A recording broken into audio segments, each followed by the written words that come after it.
नमस्कार दोस्तों, आज हम पीस एंड कॉन्फ्लिक्ट जो पेपर है जो 10 अगस्त को हो रहा है उसमें जो एक बहुत इम्पॉर्टेंट टॉपिक है मेडिएशन यानी मध्यस्थता के ऊपर करेंगे आपसे क्वेश्चंस। और क्वेश्चन कुछ भी हो, अगर मेडिएशन के ऊपर है तो आपके लिए ये एक फॉर्मेट होना चाहिए। इंट्रोडक्शन में भूमिका में आप लिखना स्टार्ट करिए। Mediation in its simple form is nothing but facilitate negotiation। यानी मध्यस्थता सामान्य रूप में और कुछ नहीं बल्कि वार्तालाप को गति प्रदान करने की एक प्रक्रिया है। मतलब जो नेगोशिएशन की प्रोसेस है उसको आगे बढ़ाने की एक प्रक्रिया है मध्यस्थता। Second point, broadly mediation may be defined as a voluntary process of dispute resolution where a neutral third party within bracket the mediator with the use of effective and specialized communication and negotiation technique व्यापक रूप से मध्यस्थता को विवाद समाधान संबंधी एक स्वैच्छिक प्रक्रिया के रूप में देखा जा सकता है, जिसमें एक तटस्थ तीसरा पक्ष यानी मध्यस्थ अपने प्रभावशाली और विशिष्ट संचार और वार्तालाप की तकनीक से परिपूर्ण होता है। Next point, the word मेडिएशन is derived from the Latin word mediare which means to be in the middle।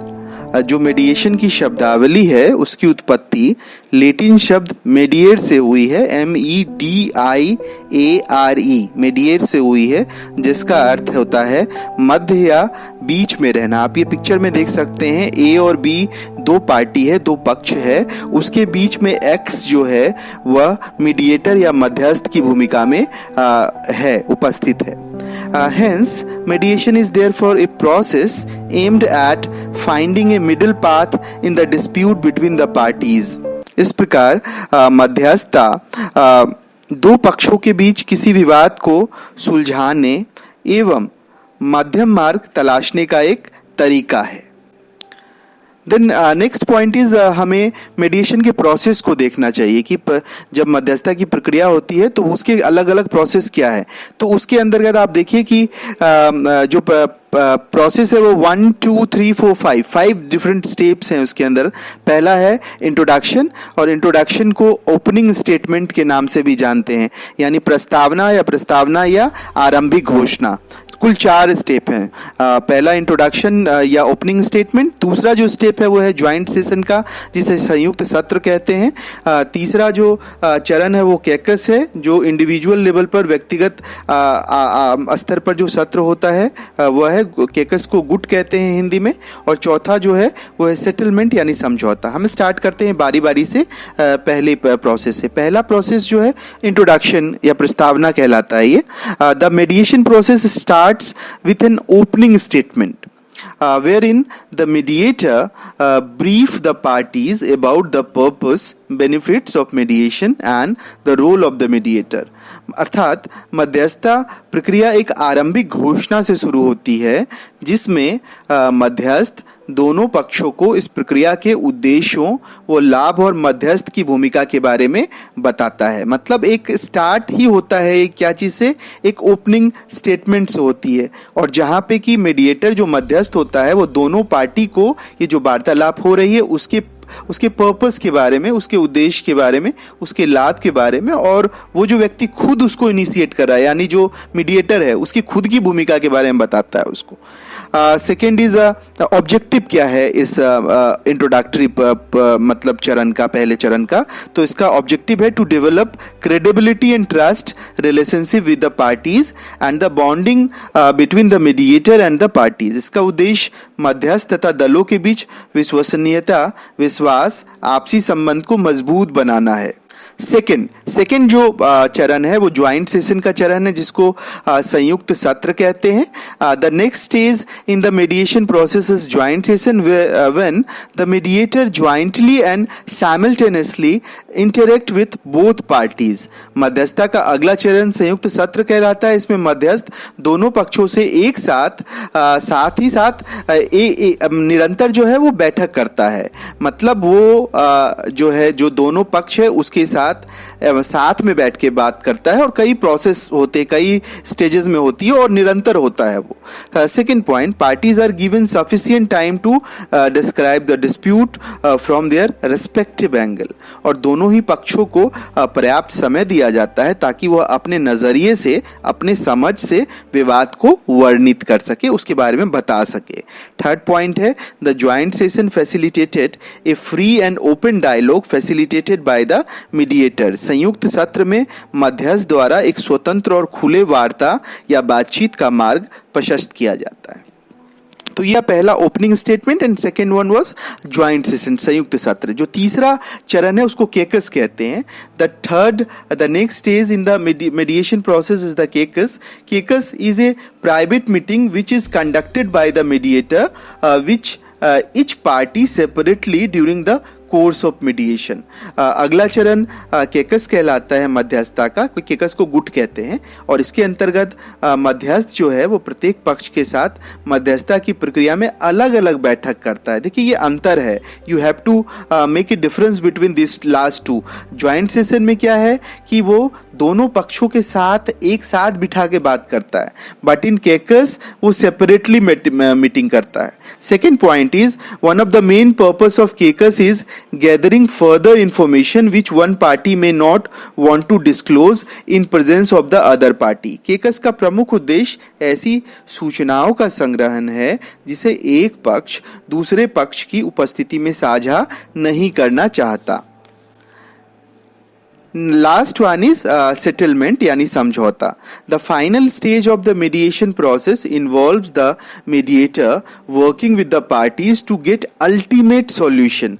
मध्यस्थता का अंतिम चरण जिसमें मध्यस्थ विभिन्न दलों के साथ जुड़कर अंतिम समाधान की ओर अग्रसर होता है। मतलब यहाँ ultimate solution is main goal, उसकी तरफ बढ़ रहे हैं इसमें।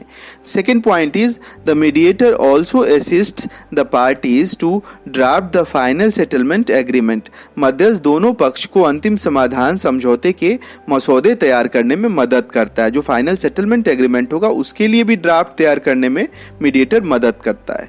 And last one is, the term settlement should be free from any ambiguities, यानी कि समझौता किसी भी प्रकार की अस्पष्टता से जो है वह मुक्त होना चाहिए। मतलब कोई अस्पष्टता नहीं होनी चाहिए, उसकी एक एक पॉइंट्स, एक एक उसके जो धाराएं हैं, एक एक जो उसके लॉज हैं वो क्लियर होने चाहिए, किसी भी प्रकार की एम्बिग्यूटीज उसमें नहीं होनी चाहिए। अब हम अगले पार्ट में जो मीडिएशन का कर रहे हैं वो है एडवांटेजेस ऑफ मीडिएशन, और we can trace out at least 7 advantages of mediation. जो पहला एडवांटेज है वो है cost effective and innovative resolution, यानी बहुत फायदेमंद है और नवीन संकल्पना है यह अपने आप में।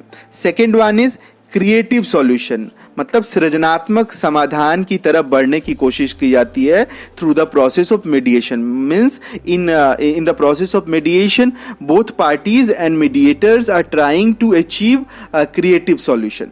Third one is win win situation, यानी कि विन विन स्थिति का अर्थ है कि दोनों ही पक्षों को एक समान लाभ हो। सो through the process of mediation, mediators basically and both parties are trying to achieve the goal of win-win. Means there is no loss for any side. Both sides should be win. So equally benefits should be divided into two parts, and I think this is a very unique element of mediation. And fourth point is preservation of relationship, यानी कि संबंधों का इसमें संरक्षण होता है। आपसी जो संबंध होते हैं वो काफ़ी इसमें संरक्षित होते हैं, क्योंकि जो मीडिएटर होता है वो दोनों के बीच कभी भी कटुता या कभी भी उनके बीच रिलेशन खराब नहीं आने देता, उनके बीच संबंध को अच्छे से बना के रखता है। फिफ्थ वन इज कॉन्फिडेंशियलिटी, यानी गोपनीयता भी इसमें बढ़ती जाती है, क्योंकि मीडिएटर जो है जब दोनों से अलग अलग बात करता है, आपने देखा कि अलग अलग कहाँ बात करता है, वो केकस में बात करता है, और दोनों को साथ में कब वो बात करता है, यानी कि जब वो ज्वाइंट सेशन करता है तो दोनों के साथ एक साथ बात करता है। तो जब वो ज्वाइंट सेशन में बात कर रहा है और केकस में बात कर रहा है तो दोनों में जो बातचीत हुई है वो आपस में शेयर नहीं करता है, तो एक तरह से गोपनीयता भी इसके अंतर्गत होती है। Sixth one is mediation is informal. मध्यस्थता, देखिए मध्यस्थता एडजुडिकेशन की तरह नहीं है। एडजुडिकेशन में पूरा प्रोसेस जो है वो कानूनी होता है, लेकिन मध्यस्थता में ये इनफॉर्मल है, अनौपचारिक होता है ये। एंड वो डिपेंड करता है कि जो व्यक्ति मध्यस्थ है वो कर भी सकता है, नहीं भी कर सकता है। कोई कानूनी लेखा जोखा वैसा नहीं होता है, यहाँ पे कोई लीगल डॉक्यूमेंटेशन नहीं होता है। And seventh one is flexibility and adaptability, मतलब बहुत लचीला होता है और अनुकूल होता है, इसलिए ये प्रोसेस ईजी होता है। अब नेक्स्ट पॉइंट जो आपके नोट्स में आने चाहिए वो है रोल ऑफ मीडिएटर। जो मीडिएटर है उसकी क्या भूमिका है इसमें। तो first point is a mediator should be independent और इम्पार्शियल। जो एक मध्यस्थ होगा वह स्वतंत्र होगा और वो निष्पक्ष होगा। वो मतलब they are not basically belong to any specific party, they should be independent. And second point is he should be neutral, उसे तटस्थ रहना चाहिए, मतलब वो किसी के पक्ष में ना झुके, बिल्कुल एकदम न्यूट्रलिटी को बरकरार रखे। Third one is the mediator is a friend, philosopher and guide for the parties. दोनों पक्षों के लिए जो मध्यस्थ है वह मित्र, दार्शनिक और पथ प्रदर्शक की भूमिका में होता है। Fourth point is a mediator neither imposes solution nor actively suggest concrete proposals but only creates a conducive atmosphere। एक मध्यस्थ ना तो समाधान के लिए दबाव बनाता है, ना ही सक्रियता पूर्वक ठोस प्रस्ताव सुझाता है, बल्कि यह केवल सकारात्मक माहौल का सृजन करता है, पॉजिटिव एटमॉस्फेयर को वो बहाल करता है। And fifth point is a mediator is a facilitator who facilitates communication between parties. मध्यस्थ ऐसा उत्प्रेरक होता है जो दोनों पक्षों के बीच संचार को प्रोत्साहित करता है। अब इसके साथ साथ एक और पॉइंट लास्ट बच रहा है, वो है मेजर ड्रॉबैक्स क्या है मीडिएशन के, यानी कि जो मध्यस्थता की प्रक्रिया है उसकी महत्वपूर्ण कमियां क्या है। First, party can't be compelled to participate except when ordered by court. दलों को सहभागिता के लिए बाध्य नहीं किया जा सकता जब तक कि कोर्ट के द्वारा निर्देशित नहीं किया जाए। Second point is party with authority to settle is unavailable और अनविलिंग टू नेगोशिएट। कई बार देश या पक्ष वार्तालाप के लिए अनुपस्थित या अइच्छुक होते हैं। And third one is may not be cost effective in a particular case. किसी विशिष्ट मामले में मध्यस्थता सस्ता नहीं होता है। आपने फीचर में देखा कि वो सस्ता होता है, मतलब कॉस्ट इफेक्टिव होता है, लेकिन किसी खास मामले में हो सकता है वो मामला बहुत ज़्यादा लेंदी हो, तो वहाँ पे वो सस्ता नहीं होता है। तो आपने देखा कि मेडिएशन पे हमने क्या किया, आपको एक इंट्रोडक्शन बताया और उसके बाद बताया उसके 4 डिफरेंट फेजेस, यानी कि इंट्रोडक्शन, फिर ज्वाइंट सेशन, फिर केकस और फिर एक सेटलमेंट। ये चारों आपको बता देना है। उसके बाद आपको बताना है कि मतलब जो मीडिएटर है, मीडिएटर का मेन फीचर्स क्या है वो आपको एक अच्छे से डिटेल से बता देना है, और एक एडवांटेजेस ऑफ मीडिएशन क्या क्या है, यानी विशेषताएं क्या है मीडिएशन के प्रोसेस की, इन सबको आपको बता देना है। एक क्वेश्चन संभवतः हो सकता है इससे, आपको जल्दी से इसका नोट्स प्रिपेयर करके आप एक रख ले। धन्यवाद। और जल्दी से आप जो है लाइक और इसको शेयर और इसको सब्सक्राइब कीजिए, अपने फ्रेंड्स को भी शेयर कीजिए, तभी ये आगे